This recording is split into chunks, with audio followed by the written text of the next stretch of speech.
खबर छोटी हो या बड़ी मगर बेबाक होगी।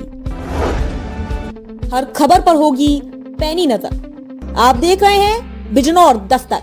बिजनौर दस्तक की खास पेशकश के साथ मैं हूं आलोक त्यागी। सुल्ताना डाकू को 7 जुलाई को दी गई थी फांसी। बिजनौर जनपद के ग्राम जालपुर, राजपुर नवादा और अकबराबाद में डाली गई डकैतियां आज भी गवाही देती हैं। शायद कोई होगा जो सुल्ताना डाकू को नहीं जानता होगा। नवाब नजीबुद्दौला का किला आज भी सुल्ताना डाकू के नाम से जाना जाता है। सुल्ताना डाकू का क्षेत्र नजीबाबाद और उसके आसपास का इलाका ही रहा है। सुल्ताना को 7 जुलाई को फांसी के फंदे पर लटकाया गया था। हम आपको सुल्ताना डाकू के बारे में संक्षेप में बताते हैं। सुल्ताना डाकू का असली नाम सुल्तान सिंह था, जिसका ताल्लुक भातू जाति से था और वह मुरादाबाद के ग्राम हरथला का निवासी था। सुल्ताना का जन्म 1890 में एक गरीब परिवार में हुआ था। सुल्ताना नजीबाबाद कैसे पहुंचा, अब इसकी चर्चा करते हैं। ब्रिटिश शासनकाल के दौरान भातू जाति को प्रविश एक्ट 1971 के तहत अपराधी घोषित किया गया। उस समय अपराधियों को सुधारने के लिए देश भर में कैंप लगाए गए और इसी क्रम में नजीबाबाद में भी नवाब नजीबुद्दौला के किले में एक कैंप लगाया गया। भातू जाति के कई परिवारों को इसमें रखा गया। उसमें सुल्ताना डाकू के परिवार को भी रखा गया था। किले में कैद लोगों को किले से बाहर निकलने पर प्रतिबंध था, लेकिन समय गुजरता गया। लोगों ने किले से बाहर आना जाना शुरू कर दिया। सुल्ताना ने भी बाहर निकलकर छोटी मोटी वारदातों को अंजाम देना शुरू कर दिया और उस समय के नामचीन गिरोह के सरदार बाल मुकुंद से उन्होंने दोस्ती कर ली और बदनाम जमाना डाकू सुल्ताना बन गया। सुल्ताना मात्र 17 वर्ष की आयु में डाकू बन गया था। उसने 300 घुड़सवारों का गिरोह तैयार कर लिया, जो नजीबाबाद और आसपास के क्षेत्र में सक्रिय रहा। सुल्ताना ने 22 मई 1922 को नांगल सोती के ग्राम जालपुर में डकैती डाली, जिसमें 17,248 रुपए की लूट की। सुल्ताना ने भारत के प्रथम वित्त मंत्री महावीर सिंह की ससुराल राजपुर नवादा में चौधरी सत्यव्रत त्यागी के यहाँ भी डकैती डाली। हालांकि सुल्ताना के डकैती डालने से पूर्व उन्हें डकैतों की भनक लग गई थी और परिवार की महिलाओं और बच्चों को वहां से दूसरी जगह भेज दिया गया और एक टोकरी में जेवरात भरकर आंगन में रख दिए गए। दोनों डकैती आज भी अपनी गवाही दे रही हैं। गोलियों और कुल्हाड़ियों के निशान घर के दरवाजों पर आज भी मौजूद हैं। इसके साथ ही नांगल थाने में फारसी भाषा में रिपोर्ट जांच के दस्तावेज आज भी मौजूद हैं। यह मुकदमा अपराध रजिस्टर में 25/1922 धारा 397 के अंतर्गत दर्ज है। इतिहास के पन्नों को पलटते हैं तो पता चलता है कि सुल्ताना डाकू को पकड़ने के लिए अंग्रेज अधिकारी फ्रेंडी यंग ने 300 सिपाही और 50 घुड़सवारों का एक दस्ता तैयार करके 14 बार छापेमारी की थी और अंत में 14 दिसंबर 1923 को सुल्ताना डाकू को नजीबाबाद के जंगलों में 15 साथियों के साथ पकड़ लिया गया। उसके बाद नैनीताल अदालत में मुकदमा चला और 7 जुलाई 1924 को आगरा की जेल में सुल्ताना डाकू को फांसी दे दी गई।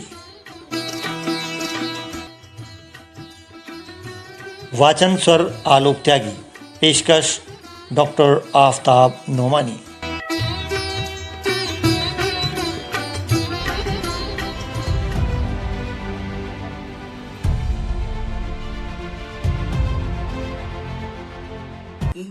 के बड़े पुत्र की पुत्रवधू हूँ और मेरे वो सुनाती रहती थी कि है ना इस सुल्ताना डाकू का जब उनकी शादी हुई थी तो सुल्ताना डाकू का डाका डला था।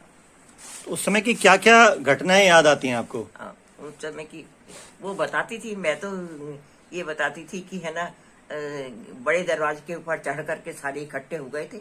इकट्ठे होकर के उन्होंने वहां से बंदूकें चलाई और तो सामने का वो दरवाजा भूल गए थे चढ़ने के लिए।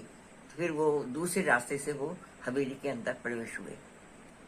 आपको क्या पता चलता है, क्या सुना आपने अपने पुरखों से? हमारे बाबा जी जो थे, क्या नाम था उनका? सबसे बड़े वाले बाबा जी का नाम था सुशील त्यागी जी, अजय त्यागी पहलवान जी और विजय कुमार त्यागी जी। तीनों भाइयों के पास में जब हम कभी छोटे बचपन में, अब तो नहीं रहे बाबा जी हमारे, पर अच्छा। वे हम उनसे जानकारी लेते थे कि ये हमारे क्या हुआ है। एक छज्जा है हमारा, वो आज भी जला हुआ है महल के अंदर। तो तब हमें इस घटना का वर्णन करके बताते थे, कहानी के रूप में सुनाते थे। तो क्या हुआ था, कुछ सुनाएंगे? हाँ बिल्कुल जी। सुल्ताना डाकू ने वे बताते थे कि एक दिन पहले किसी के भिखारी के वेश में खबर भेजी थी कि कल को चौधरी साहब तुम्हारे यहाँ बारात चढ़ेगी। तो उन्होंने सोचा भाई कैसी बारात चढ़ेगी, समझ नहीं पाए थे। पर अगले दिन जो डाकू आए, सुल्ताना डाकू जो थे आए, बड़े गेट से एक जिन्ना था तो उससे दाखिल होना चाहा तो वो जिन्ना वहां तक नहीं पहुंचता था। दूसरे जिन्ने से वे दाखिल हुए, उन्होंने लूटपाट करी। तो इसके महल के चारों दिशाओं में गेट है। तो ये जितनी भी मतलब बच्चे बुजुर्ग है, जितनी भी औरतें बहनें वगैरह सब थी, वे दूसरे चोर गेट से निकल गए थे। और वे लूटपाट करके जैसे बाबा जी वगैरह करते थे बहुत सामान ले गए थे। जमींदारा घर था तो लूटपाट हुई, तकड़ी हुई थी। जी जी जी। आप मैं सुशील कुमार जी, जो स्वर्गीय सुशील कुमार जी हमारी माता जी कमला देवी जी, उनका पुत्र हूँ, बड़ा पुत्र। मैंने जो भी अपने पिताजी से सुना जब मैं छोटा था, तो वही बताते थे ये हमारे जो मुसला है, एक दरवाजा है जिससे उन्हें तोड़ने की कोशिश की थी, उसके रास्ते से चढ़े, कुछ ऊपर के रास्ते से आ पाए थे, उस रास्ते को नहीं खोल पाए थे। तो वहाँ आज भी कुल्हाड़े के निशान वहाँ पर मौजूद हैं। और वो उन्होंने फायरिंग भी करी, आगजनी भी करी। और सबसे बड़ी बात है, वो बताते थे कि हम जब लेडीज थी, बच्चे थे, मैं छोटा सा था, मेरे पिताजी बताते थे कि मैं बहुत छोटा था, तो हम लोग सब लोग भाग के पीछे के चोर रास्ते से गांव में गरीबों में जाकर, आम जनता में जाकर छुप गए अपनी जान बचाने के लिए। लेकिन हमें जान माल की, मतलब माल की हानि हुई थी, जान की हानि नहीं हुई थी। थोड़ा उर्द की खेती होती थी, आजकल उर्द आते थे, तो उर्द का ढेर लगा हुआ था। तो कुछ हमारे बुजुर्गों ने जो अपना कुछ सामान था वो उनमें छिपा दिया था। तो वो बाद में थोड़ा सा मिल भी गया, लेकिन अधिकतर सामान जो वो ले चुके थे। ये जो आप इसमें गेट पे चित्रकारी देख रहे हैं, वो लोग इधर से घुसे। इधर से घुसने के बाद जो है वो एंटर हुए थे अंदर। मेन दरवाजा जो बड़ा गेट है उससे नहीं हो पाए, तो इस गेट से घुसे वो। इस गेट से घुसने के बाद जीने चढ़ के छत पे चढ़े। मतलब बताया वो हमारे बुजुर्गों का ही है, जैसे जैसे उन्होंने बताया उसी तरह से हम आप लोगों को बता रहे हैं। तो इधर गेट से जीने पे चढ़ के तब उन्होंने अटैक किया। इतने हमारे जो हवेली के लोग थे वो सब बाहर निकल गए थे। ये देखिए आप, पुरानी हवेली, ये इसको प्रमाण बताती है, आज भी उसी तरह से पड़ी है जैसे वीरान सी होगी, जैसे टूट जब से जली हुई तब से इसी हालत में है।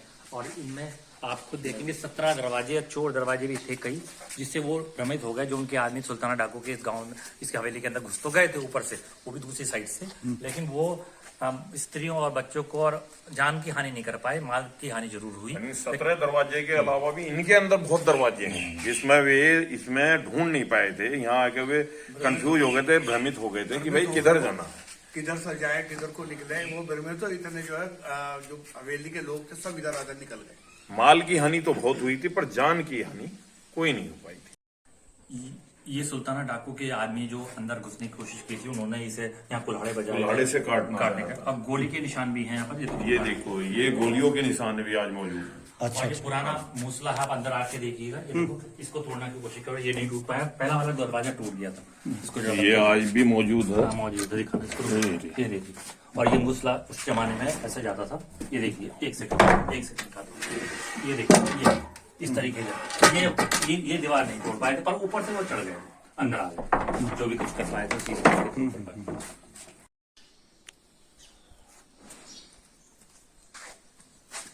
ये छज्जे का उसी समय का टूटा हुआ है। यहाँ पे आग लगाई हुई थी, तो ये सब तभी का टूटा हुआ है। ये जब उन्हें सब लोग निकल गए थे यहाँ से, छुप गए थे, उसके बाद में जाते समय यहाँ आग लगा गए थे। यहाँ रुई के पुराने जमाने में कपास बहुत होती थी, वो रखी हुई थी, तो उसमें आग लगा गए थे। उससे छज्जा तभी का जला हुआ है सुल्ताना डाकू। ये जो रास्ता था, इसी रास्ते से निकलकर जो औरतें बच्चे थे वो इस रास्ते से अपने आप को सुरक्षित निकाल के भाग पाए थे।